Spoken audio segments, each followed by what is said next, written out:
জানা যায় আপনারা উপস্থিত হয়েছেন।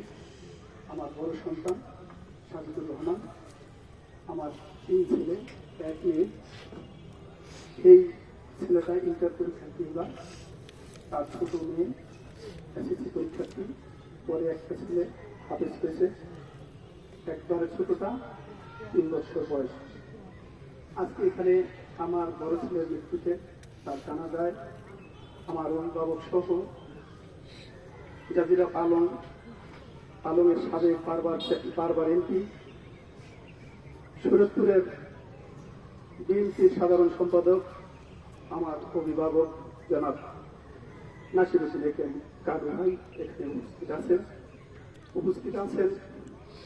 আমার আরেক অভিভাবক, আপনারা আজকে এই দেশে শরীয়তপুরের সবাই তাকে চেনেন, আমার প্রতিবেশী, আমার ওয়ার্ডের আমার বড় ভাই জালাল মাওলানা সাহেব উপস্থিত আছেন। বর্তমান ইউনিয়ন পরিষদের চেয়ারম্যান আমার ছোট চাচা জনাব আবুল হোসেন সাজি সাহেব উপস্থিত আছেন।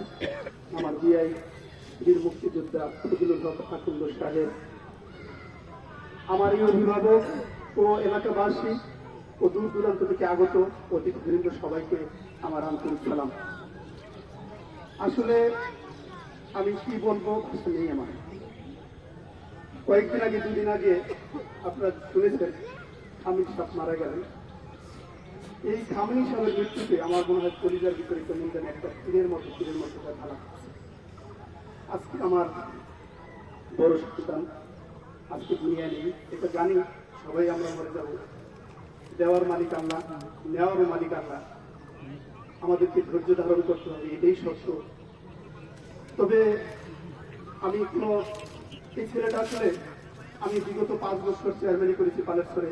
আমি যেখানেই হাঁটি আমার কাছে মনে হয় না আমার কোনো শত্রু আছে, আমি ভাবি না কখন একটি শত্রু আছে। আর আমার ছেলেপেলেগুলিকে আমি সবসময় পরামর্শ দিই, বাবা কারোর সাথে তোমাদের কোথায় কেউ যেন কোনো ব্যথা না পায়, তোমাদের আচরণে কেউ যেন কোনো আঘাত না পায়, এটি আমার চলাফেরা। কি তোমরা আমাকে ফলো করবা, আমি কি করি।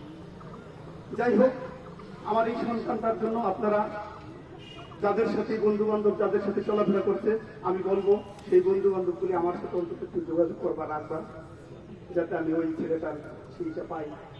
তোমরা যারা আছো আর এলাকায় চলতে গেলে অনেক সময় আমার ছেলে হইল, তারপরও মাসুম আজকে 19 বছর তার বয়স প্রায়।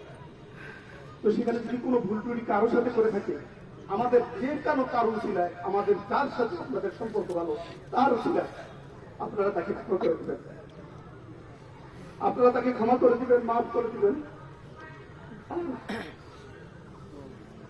দোয়া করবেন সবাই, ওর জন্য জান্নাত হয়, ওর সাথে যেন আমাদের দেখা হয় জান্নাতে।